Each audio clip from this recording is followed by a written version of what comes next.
ഓ എന്റെ ദൈവമേ, എത്ര ദിവസമാണ് തുടങ്ങിയിട്ട്. ഇനി ഇതൊന്ന് മാറ്റിയില്ലേ? നിനക്കൊക്കെ ഞാൻ ശമ്പളം തരുന്ന വെറുതെ. ഇവരൊക്കെ കൂടി എന്നെ കുത്തോളം എടുപ്പിക്കും.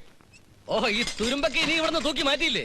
ഇപ്പൊ തീരുമാനം മുതലാളി. നല്ല ഒന്നാന്തര ഇരുമ്പ് തന്നെയാ മുതലാളി. തുരുമ്പെന്നും പറഞ്ഞ് വില കുറച്ചേക്കല്ലേ. എത്ര 99 എത്ര? 99 വരില്ലല്ലോ. അത്രയും വരും. എത്രയും വരും? കാലം തികച്ചു പറയടാ. തേക്കാൻ ബാക്കി നിങ്ങൾ തരുമോ? എത്ര? 99 കാലല്ലേ? 30, 60, 90, 50. 200. 200ന്റെ കൂടെ 50 കൂടെ കൂട്ടിക്കോ. 250, 250.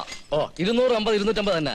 കണക്കൊന്നും എന്നെ പഠിപ്പിക്കില്ലേ? 200 ഉണ്ട്. പിടി വിട്. ആർക്കു വേണ്ടിയാ മുതലാളി ഇങ്ങനെ കാശുണ്ടാക്കുന്നത്? എന്തോ കാശുണ്ടാക്കുന്നത് എനിക്കും എന്റെ ഭാര്യയ്ക്കും സുഖമായിട്ട് ജീവിക്കാൻ തന്നെയാ. എന്ത് വിഷമുണ്ടോ? ജീവിച്ചോ. ഇയാൾ ഇന്ന് മുഴുവൻ ഇത് വെച്ച് കളിച്ചോണ്ടിരിക്കും. ഒന്ന് വേഗം ആവട്ടോ. ചാടി നില്ലടോ. ഇന്നെന്താ പതിവില്ലാത്തൊരു കൂൾ ഡ്രിങ്ക്സ് കൂടി? ഓ, പതിവായിട്ട് കൂൾ ഡ്രിങ്ക്സ് കുടിച്ചോളണമെന്ന് നിയമമൊന്നുമില്ലല്ലോ. ഇനി മുതൽ ഞാൻ ലൈഫ് ഇത്തിരി എൻജോയ് ചെയ്യാൻ തീരുമാനിച്ചു. നമ്മുടെ കൊച്ചിരാമൻ എന്തിയെ? അവനെ ഞാൻ ലേലത്തിന് പറഞ്ഞുകൊണ്ടിരിക്കുക. ആഹാ, കൊച്ചിരാമൻ ഇപ്പൊ ലേലത്തിനൊക്കെ പോറായോ? എന്ത് കൊച്ചിരാമന് ലേലത്തിന് പൊയ്ക്കൂടെ? കൊച്ചിരാമനെ കുറിച്ച് നിങ്ങൾ എന്താ കരുതിയിരിക്കുന്നത്? ലേലം വിളിയിൽ അവനെ പോലൊരു എക്സ്പെർട്ട്. ലേലം വിളി ജയിക്കാനായി ജനിച്ചവനാ അവൻ. വാശി അവന്റെ ഒരു വീക്ക്നെസ്, പ്രത്യേകിച്ചും എന്റെ ഉയർച്ചയ്ക്ക് വേണ്ടിയുള്ള വാശി. 25,000. 25,000 ഒരു തരം. 25,000 ഒരു തരം. 25,500. 25,500 ഒരു തരം. 25,500 ഒരു തരം. 26,000. 26,000 ഒരു തരം. 26,000 ഒരു തരം. 27,000 ഒരു തരം. 27,000 ഒരു തരം. 28,000. 28,000 ഒരു തരം. 28,500. 28,500 ഒരു തരം. 28,500 ഒരു തരം. 28,500 രണ്ട് തരം. 28,500 രണ്ട് തരം. 29,000. 29,000 ഒരു തരം. 29,000 ഒരു തരം. 30,000 ഒരു തരം. 30,000 ഒരു തരം. 30,000 ഒരു തരം. 30,000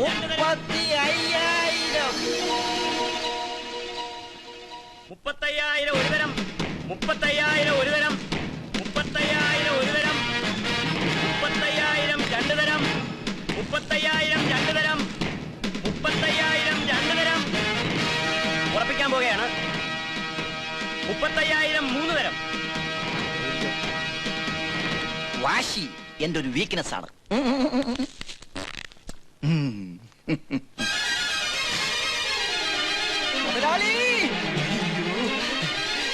അയ്യോ, ലേലം സക്സസ്. കിട്ടി മുതലാളി, പറഞ്ഞതുപോലെ തന്നെ കിട്ടി. നടന്നത് മുഴുവൻ വിശദമായിട്ട് പറ. നടന്നത് മുഴുവൻ വിശദീകരിച്ച് തന്നെ പറയാം. പറ. പറയാം. ആദ്യം നമ്മുടെ ലെവലില്ലേ, കോട്ടപ്പടി കുട്ടപ്പൻ, അവൻ 11,000 രൂപ വിളിച്ചു. എന്നിട്ട് ഞാൻ വിട്ടില്ല. ഞാൻ തീപ്പെട്ടി എടുത്തൊരു ബീഡി കത്തിച്ചു. കണ്ണമാലി കരീം 13,333 വിളിച്ചു. അപ്പൊ ഞാൻ ബീഡി കളഞ്ഞു സിഗരറ്റ് കത്തിച്ചു. അപ്പോഴും വായിൽ മുറുക്കാനുണ്ടായിരുന്നു. You don't worry. Ponnarimangalam Paulose 14,444 വിളിച്ചു. ഞാൻ വിട്ടുവാ. അപ്പോ ഞാൻ സിഗരറ്റ് ആഞ്ഞു വലിച്ചു പുക പോലും പുറത്തേക്ക് കളയാതെ ആഞ്ഞു വിളിച്ചു 15,000. മിടുക്കൻ. നിനക്ക് ഞാൻ സമ്മാനം തരുന്നു. സമ്മാനം തരാൻ വരട്ടെ. ഒന്ന് വേഗം പറയടാ. പറയാം. വാശി എന്റെ ഒരു വീക്ക്നെസ് ആണെന്ന് മുതലാളിക്കറിയാലോ. കോട്ടപ്പടി കുട്ടപ്പൻ 18,550 വിളിച്ചപ്പോ ഞാൻ 20,000 വിളിച്ചു. 1000 പോയി. 1000 പോയാൽ എന്ത് വേണ്ട മുതലാളി? ഒടുവിൽ ഞാൻ 35,000 ഉറപ്പിച്ചു. 30,000 വിളിക്കാൻ നിന്റെ അപ്പം കാശിന്റെ കൊണ്ടുവന്നിരിക്കുന്ന ഭയങ്കര ചതിയായി പോയല്ലോ മുതലാളി. ഞാനല്ല ചതിച്ചത്, എന്റെ കൂടെ വിളിച്ചവരാ. അവര് കൂട്ടിക്കൂട്ടി വിളിച്ചപ്പോ മുതലാളിയുടെ ചീത്തപ്പേര് കളയാതിരിക്കാൻ ഞാൻ കേട്ടു വിളിച്ചു. മുതലാളി വിഷമിക്കണ്ട. അടുത്ത ലേലത്തില് എന്റെ വീക്ക്നെസിന്റെ ഡോസ് അല്പം കുറച്ചോളാം മുതലാളി. എന്റെ വായിരിക്കുന്ന കകതം. അപ്പൊ നാളെ കണ്ണമാലി ലേലത്തിന് പോണ്ടേ? കണ്ണമാലിയല്ല, കണ്ണമാലി അല്ലേ? ഓ, എത്തിയോ? ഒരാഴ്ചയായി പുറപ്പെട്ടിട്ട്. ഇത് കാണാൻ മുതലാളി. ഒന്നിങ്ങോട്ട് ഹെൽപ്പ് ചെയ്യടാ. ഇതിന് സ്റ്റാൻഡ് ഇല്ലേ? ലേലത്തിലുള്ള വാശി നടന്നില്ല.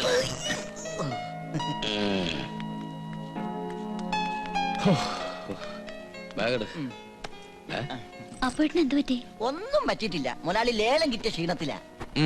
ദേഹത്ത് നല്ല ചൂടുണ്ടല്ലോ. ഓ, ദേഹത്ത് ചൂടോ? പൊട്ട് കിട്ടിയ തലക്കിട്ടാണല്ലോ. ചൂട് വരണ്ട തലക്കല്ലേ? തമാശ കേട്ടിട്ട് എനിക്ക് ചിരി വരുന്നില്ല.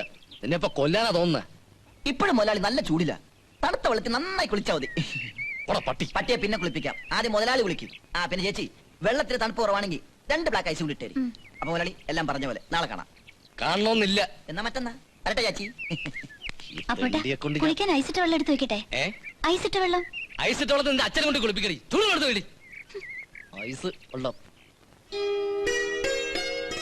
25,000, 10, 35,000, 40, 17-ാം തീയതി കണക്ക് ചെയ്തില്ലേ?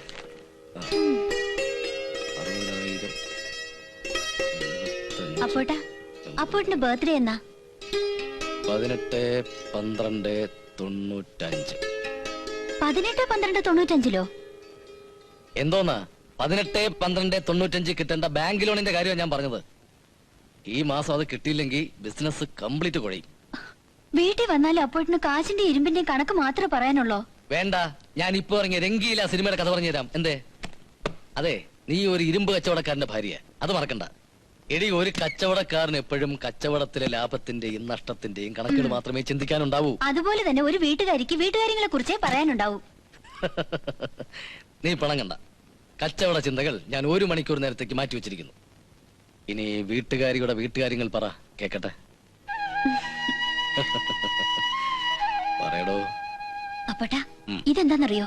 നമ്മുടെ കുചേലന്റെ കയ്യിലെ പണ്ടൊരു പൊതി ഉണ്ടായിരുന്നില്ലേ, അത് അവിൽ പൊതിയാണെന്ന് ഉൾക്കാഴ്ച ഉള്ളതുകൊണ്ട് കൃഷ്ണന് മനസ്സിലായി. എനിക്കങ്ങനെ ഉൾക്കാഴ്ചയില്ലല്ലോ, സാധാരണ കാഴ്ചയില്ലേ ഉള്ളൂ രേണു. ഓ, എപ്പോഴും ഒരു തമാശയാ.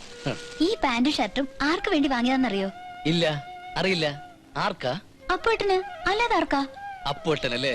നിന്റെ കഴുത്തിൽ താലി കെട്ടി അന്ന് മുതൽ തുടങ്ങിയതാ എന്നെ ഈ കുഴലുകൾക്കുള്ളിൽ ഇറക്കാനുള്ള നിന്റെ ശ്രമം. എന്റെ രേണു, നേര്യമംഗലത്ത് നാരായണന്റെ മകൻ അപ്പുക്കുട്ടന് അന്നും ഇന്നും എന്നും ചേരുന്ന വേഷം ഒന്നേ ഉള്ളൂ, ഈ ഷർട്ടും ഉണ്ടും. അത് മതി എനിക്ക്. അത് പോരാ, ഒരു ഭാര്യയുടെ ഇഷ്ടം കൂടി നോക്കണം. ഓഹോ, അപ്പൊ ഭർത്താവിന്റെ ഇഷ്ടത്തിന് ഒരു വിലയില്ലേ ഇന്ത്യയില്? എന്റെ രേണു, ചേരാത്ത വേഷങ്ങൾ തമ്മിൽ ചേർക്കാൻ നോക്കരുത്, മനസ്സിലായോ? നീ ഒരു കാര്യം ചെയ്, ഇത് കൊണ്ടുപോയി ആ അലമാരയ്ക്ക് അത് സൂക്ഷിച്ചു നോക്കി. ഈ അപ്പുക്കുട്ടൻ ഇത് എന്ന് ചേരുന്നു എന്ന് തോന്നുവോ അന്ന് ഞാനിത് ഇട്ടോളാം. കൊണ്ടുപോയി വയ്ക്ക്.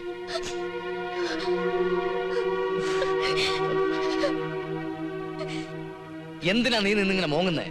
അതിനിപ്പോ ഇവിടെ എന്താ ഉണ്ടായേ? മോങ്ങിക്കോ മോങ്ങിക്കോ. അല്ലെങ്കിൽ തന്നെ ഈ വർഷം എനിക്ക് സ്വസ്ഥത ഉണ്ടായിട്ടുണ്ടോ? എങ്ങനെ ഉണ്ടാവും? കഴിഞ്ഞ വർഷം 1-ാം തീയതി ഈ വീട്ടിൽ കയറി വന്നത് അപ്പുറത്തെ ആ ദരിദ്രവാസിയല്ലേ?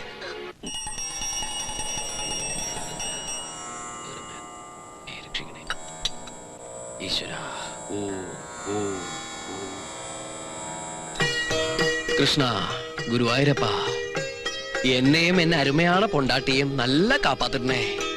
കൃഷ്ണ സംസ്ഥാനം കൊടുക്കണേ.